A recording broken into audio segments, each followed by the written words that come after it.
La Corée du Sud a déclaré que l'accord entre Séoul et Tokyo sur les compensations concernant les femmes de réconfort n'avait pas pris en compte suffisamment l'opinion des victimes. Ce sont des femmes qui ont été forcées par le Japon à être des esclaves sexuels avant et durant la Deuxième Guerre mondiale.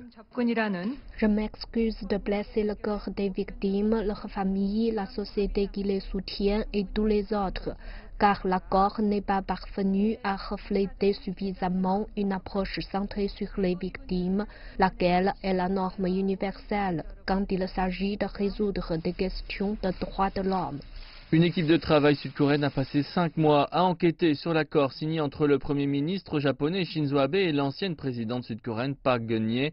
Cette dernière est actuellement jugée pour des actes présumés de corruption. Selon l'accord de 2015, Tokyo a accepté de verser près de 9 millions de dollars à une fondation assistant les survivantes. L'accord comportait également des excuses pour les atrocités commises par le Japon durant la guerre. L'accord réglant la question des femmes de réconfort a enfin et irréversiblement été confirmé entre les deux pays, le Japon et la Corée du Sud. Il est hautement apprécié par la société internationale. Il est extrêmement important que cet accord soit appliqué de manière constante.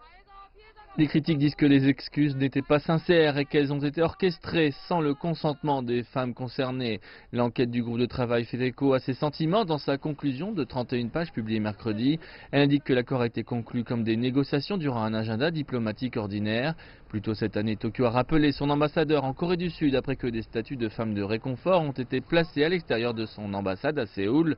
Au début de l'an prochain, le président sud-coréen Moon Jae-in devra décider s'il annule l'accord. Une annonce pourrait être faite après une visite d'Abe et les Jeux Olympiques de février.